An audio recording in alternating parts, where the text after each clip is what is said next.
surgery remains an inherently male-dominated profession. In a recent survey, 22% of female surgeons were reported to perceive a glass ceiling in their training. We want to change the way people think about women in surgery and show students that surgery is an exciting and accessible career regardless of how you identify. We are Bristol WinS, and this is 22 Questions with. Miss Anne Pullyblank is a consultant colorectal surgeon in North Bristol and the current medical director of the West of England Academic Health Science Network. Throughout her career, Miss Pullyblank has championed patient safety. As the former clinical director for surgery at Southmead Hospital, Miss Pullyblank was shortlisted for a number of awards, including a National Patient Safety Award in 2011, which she ultimately won for her work on nasogastric tube safety. Miss Pullyblank has also led a number of award-winning projects, including work on reducing surgical site infection, the National Early Warning Score, and the Emergency Department Checklist. In 2017, Miss Pullyblank and her colleagues were shortlisted for Cancer Team of the Year at the BN Awards for developing an electronic cancer referral system. And if that were not enough, Miss Pullyblank has also led on a number of high-profile research projects, including surgical trials on stenting in colorectal cancer and a study on surgical site infection. Thank you so much for agreeing to meet with us, Miss Pullyblank, and welcome to the 22 Questions. Wow, thank you. I didn't realise this was going to be so formal. It's like being on Desert Island Discs. What a great introduction. It's amazing what you can get from Google, isn't it? So we'll start with the first question, and it's pretty simple. What was the first thing you did this morning? Well, I had a shower. And actually, I listened to a Christmas song before that on the radio. And I thought, I love Christmas. And then I thought, is it too early? Then I thought, nah. Never too early. Never too early. And what is something you've recently learned about yourself? So I've always loved change. So the reason that I've done everything that I've done is because I don't like seeing things that could be better, and I want to change them, and I'm happy to change them. But I realised during COVID that what I don't like is chaos. So I don't mind doing different things every day as long as they make sense. That's what I learned about myself, because I'm a very flexible, adaptable person. But I did find it quite stressful doing things that sometimes didn't make sense, such as I had to do my post-take day call or the day, which made no sense to me, and so therefore I found that quite stressful. That's a very interesting perspective, not a commonly held belief. So then we'll go on to ask you, what were you like as a medical student? I think you're probably expecting me to say I always wanted to be a surgeon and I was dedicated and driven. I was quite a wild medical student. I took full advantage of medical school. I think that's what most people would say about me. I worked hard and I played very hard. I didn't really know what I wanted to do. I enjoyed everything that I did, and I found it difficult to decide what I was going to do in the end. And if you could go back in time, what is one piece of advice that you would give your medical student self? I think it's just that it will all work out all right in the end. I think as long as you love what you do and work hard, it'll all be okay. At medical school, I didn't worry about much. I think the worries came immediately after medical school, because they feel like really, really big decisions, don't they, what you're going to do? And I found that really stressful. But you can spend a lot of time worrying about whether it's the right career. You can worry about whether I can mix this career with children, but you might not ever be able to have children. You don't know. You might not want them. Who knows? It does all work out in the end. Most people find something that they like and are happy with, and it's just luck if you know straight away what you want to do. I also think I was very intimidated by other people who seemed to have a plan or seemed to be so much better at what they were doing. I don't think you should spend too much time worrying about that and just enjoy what you're doing, because it's a great, doing medicine's amazing, and I've never regretted that. And then so I'm wondering, what's the best piece of advice you've personally received from another person?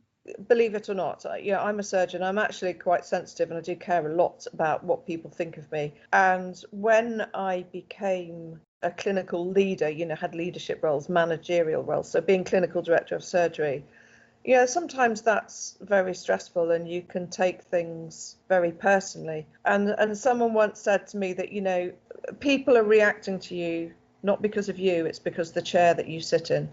Some people will never like the person that sits in that chair of leadership or clinical director and don't take it personally. And I found that quite helpful. And the other thing that I quote a lot is it's around patience, actually. People say there's an angry relative waiting to speak to you, or an angry patient, they're very cross. And I heard once someone say, substitute the word angry for frightened. And if you do that, you go into that conversation with a completely different mentality. You're sort of seeing things from their side, because it's natural for us to be defensive, and that never helps. Whereas if you look at them and go, you are a frightened person, although you look like you're about to punch me, that does help the conversation. Who is the woman that you admire the most? I think that's an impossible question, because I admire loads of really strong women.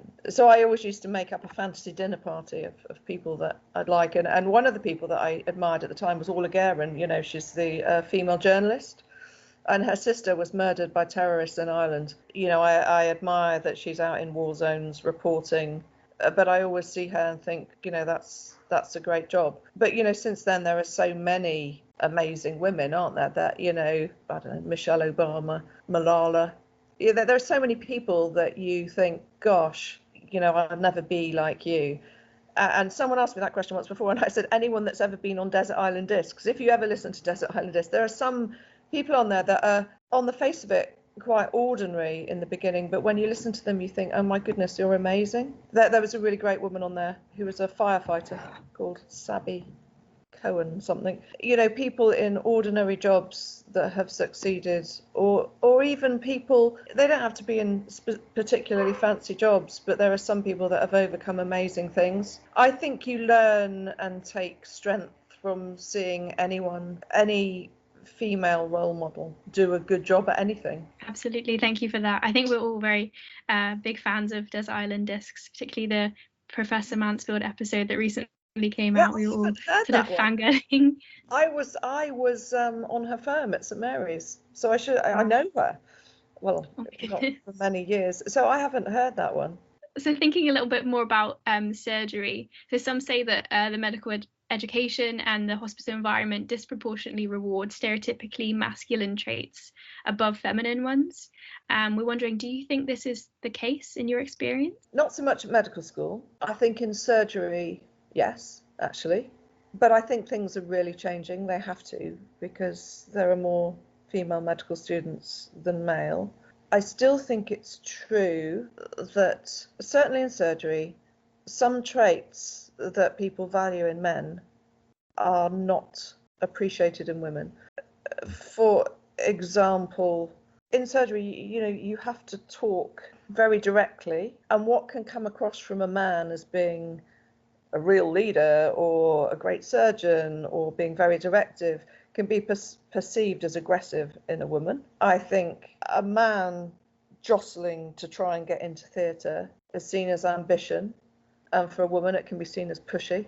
And that's just historical, that's from when we were children. Unfortunately, it is true, and I think sometimes some of the sexism comes from other women, certainly in the theatre environment, where historically there have been a lot of male surgeons and male anaesthetists. But it really is changing. I don't want that, that sounds terrible. It really, I work in a department with four female consultants in colorectal. That's amazing. And Bristol is really progressive, as is the Southwest, but there are still many hospitals where there are entire departments of men.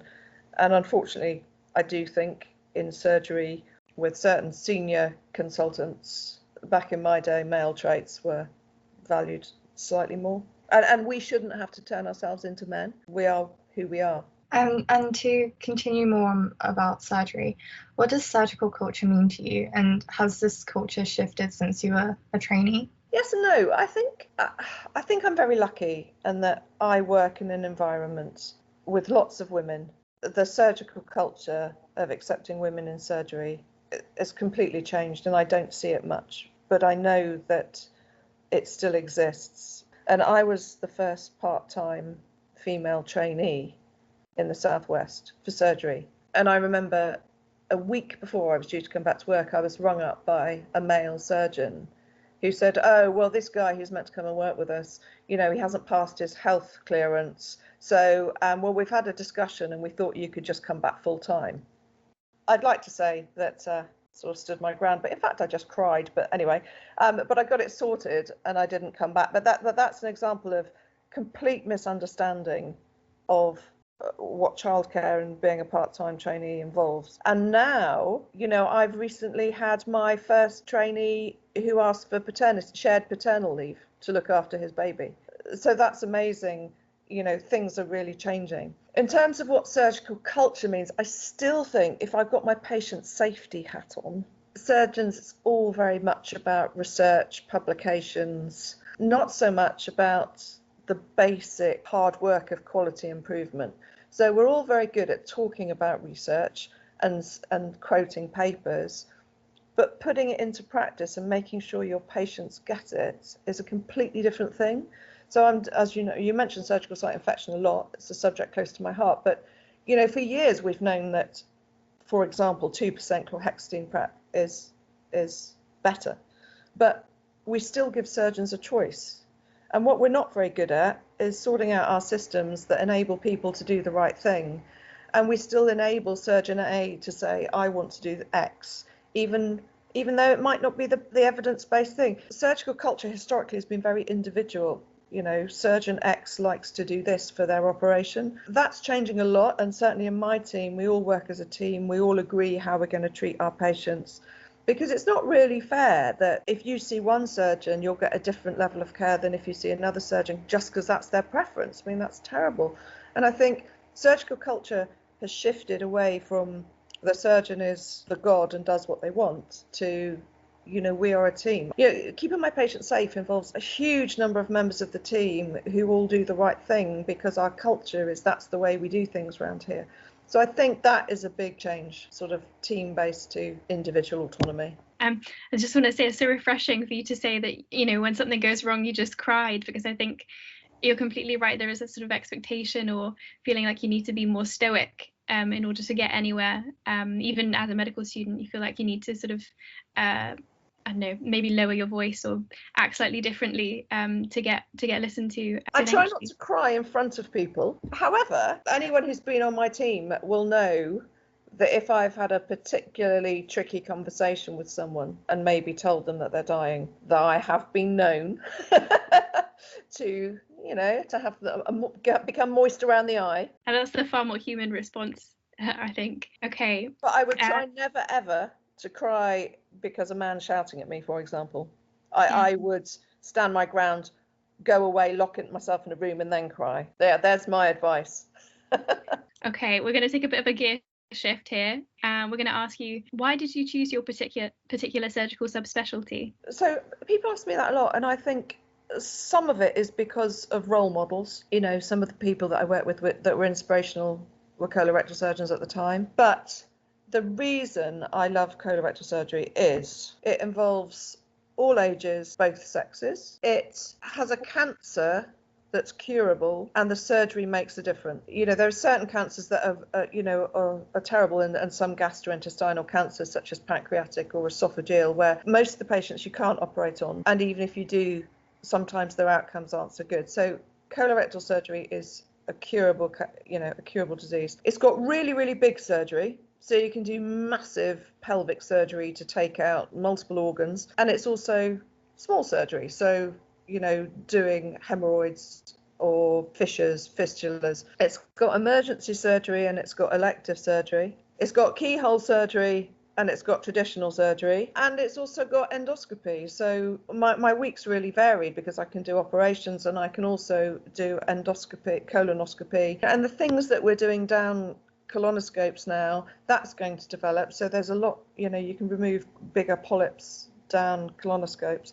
And so it has everything for me. Also, if you're a surgeon, things develop and you have to learn new things. So when I started, keyhole surgery wasn't a thing. So I had to learn how to do keyhole surgery. Stenting, which is, stretching up an obstructing cancer with a stent, that didn't exist. and then I learned how to do that. Robotic surgery is something that I don't do, and there's all sorts of ways of doing transanal surgery. There will be robotic instruments that will enable you to take away a big polyp down a colonoscope at some point. So there's always something new in surgery that will enable you to become an expert in something if you adopt it. So it's really good. I've never regretted being a colorectal surgeon, even in the middle of the night. I think it's quite clear that you're very passionate about what you do. But what would you say are some of the challenges associated with your subspecialty? I don't know.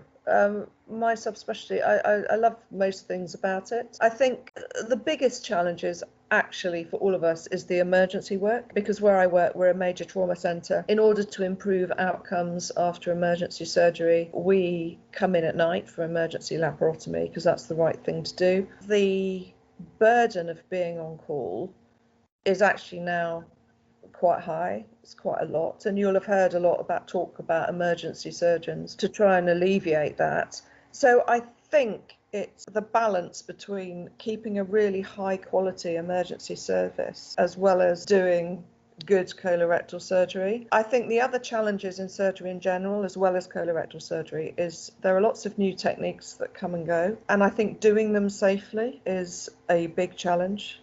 Robotics, or there's been a new procedure called transanal total mesorectal excision. A lot of people have started it, and then a lot of people stopped it because there was concerns that it may or may not be safe. And I don't think, well, not very many people think that we do that as well as we could in surgery. There's a real balance between innovation and doing harm, and I don't think we've got that right yet. Sounds like being someone who likes change is a huge advantage in your field. Yeah, yes and no. It's interesting. I will adopt sensible change, things that make things better. So patient safety, a lot of it is about evidence-based. So there's evidence for it, but we just don't do it for whatever reason.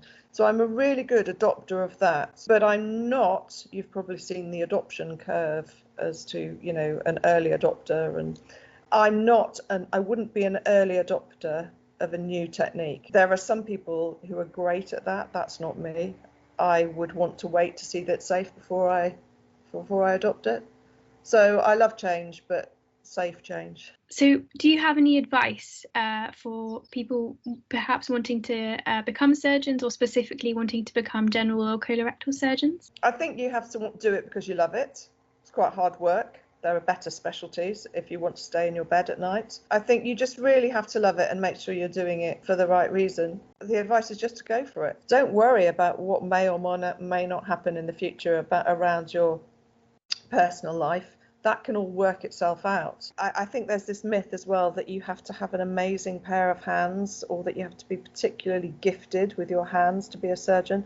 I don't think that's true. I think most of surgery can be taught, and actually the surgery itself is not the important bit. It's the decision making and the care that you give people before and after, and deciding whether to operate or not. I think people get hung up on technical skills, which most people have got the manual dexterity to be a surgeon. What would you say is something that most people don't know about being a surgeon? That we don't do much surgery. I think people think that I'm in the operating room all day, every day, which of course I'm not. I'm not in the operating theatre much, only probably once a week. So by the time you've done, clinic, endoscopy, on-call, operating, you don't do it at ward rounds, so we try and do a lot of consultant-led ward rounds. So all that takes up the time, so surgery is only a small part. Do you remember the first operation where you were the surgeon leading? Yeah, I do. I just remember doing an appendix on my own, and I remember ringing my parents after to say, I've just done an appendix. Yeah, I do remember it. Yeah, I think everyone probably remembers the first time they do something on their own. Would you say that you're quite ambitious? No, there you go. No, I've never been that person. People look at my career, you read out all those things. That sounds brilliant. I didn't look for any of that. I just didn't say no. So when opportunities came, I took them. And I think things change so much in surgery or in medicine, that you can think about where you want to be, but something new will come along that you will do. So I didn't even know there was anything called patient safety. Patient safety wasn't a thing that came along, I got interested in it. So you think of me as someone associated with patient safety, and that's great. It just came along, and I spent a lot of time, just wanting to convince myself that I was able to do it. So when you start as a consultant, I'd be like, oh, they came in, they had an operation, they went home. Oh, great, this is all right, this is going all right. And you just want to be sure that you're doing that bit well before being ambitious. And ambitious is a funny word, isn't it? I'm ambitious if you want to say I want to be a good surgeon and I want to have good outcomes. I'm very ambitious in that. But if you said to me, did you have the ambition to win a safety award? No, that was never me. So most of what's happened in my career has just been luck and taking advantage of things. I think doing things to prove to yourself that you're able to do them is definitely something that I, and I'm sure many of the other members can relate to. So thank you for that. And so I'm wondering, perhaps intentionally or unintentionally, what do you think your best career move has been? I sometimes say to everyone, say yes to everything until it's time to say no. You say no once you're overwhelmed, but my best career move was really when someone said, oh, there's this safer patient work thing, do you want to get involved in doing checklists? And I said yes, and out of that I learned quite a lot. I learned a new way of doing things, I learned a new way of looking at things, and from that has developed lots of other things. Someone saying, do you want to do stenting? Oh yeah, I'll do that. So I think the patient safety stuff, because it's given me a different view of the world, and I think a lot of what I do now, I'm afraid to say, is not very surgical. It's not that I'm afraid to say, I quite like it. But I sometimes think, am I really, really a proper surgeon? Because actually what I do now, I'm doing a lot of work across the whole region, in care homes, in mental health, with learning disability, as well as surgical site infection. What was the question? I'd be no good on desert island discs. What was your best career move? Yeah, Was the question. so going back to, my career move was just saying yes to that, because now I find myself in a room talking about, I don't know, death, or with our Respect project, or talking about learning disability, or, so that was the best thing for me, because it's given me the opportunity to work with different people on patient safety and innovation and have really fantastic conversations with people in different parts of the health service. So that's probably the best thing for me. I should have said something really nailed to the wall surgical, but I didn't, sorry. And going sort of in the opposite direction for a bit, when have you failed and what has that taught you? It depends what you think. So any operation where it has a bad outcome, that's a technical. So that's the difference with surgery. That's one reason why people can't sometimes be a surgeon, is you have to be able to live with making a mistake or doing something with your own hand. It's not necessarily you've made a mistake, but the join that you've done in the bowel has leaked and the patient has died. You might have done it to the best of your ability, but these things happen and you have to be able to live with that. There are certain complications that you remember, and people say surgeons carry around a graveyard in their head. Those are the ones that stick with you. I've got two bits of advice there. One is not so much obviously if someone dies, but if someone has terrible complications, is don't walk away. You want to run away because you feel terrible, but you have to keep up that dialogue. You have to say, I am so sorry this has happened, I will get you through it. That can be quite hard to do. And the other thing is just to talk to your colleagues over and over again and get it out, if that's the sort of person you are, and talk through and see why you could have done it better. There are other things that I've failed at, the exams and stuff. You just pick yourself up, don't you, and you do it again. If you want something, you just need to learn from it, don't you, and then do your best to try again. Absolutely. So again, a bit of a gear shift. The author and the surgeon, Atul Gawande, once wrote, "Surgeons believe in practice, not talent." Do you agree with this? Yeah, I think I touched on that earlier when I was talking about a pair of hands. You can be a very technically gifted surgeon, and I've seen surgeons that are technically gifted, but sometimes fast isn't always good. And if you don't spend the time, so the first thing is operating on the patient in the first place is, do they need the operation? Is it the right operation to do? Is it the right thing to operate? And sometimes you can have very gifted surgeons, but if they're doing an operation that the patient doesn't need, or an operation where the outcome is not going to be or give the patient what they want, then that's not always the right thing. Everyone calls me an obsessive, sort of a bit of a checker, but if people don't get their antibiotics on time, or don't get their VTE prophylaxis, or don't get the right perioperative care, you can do the best operation in the world, but the outcome will not be good.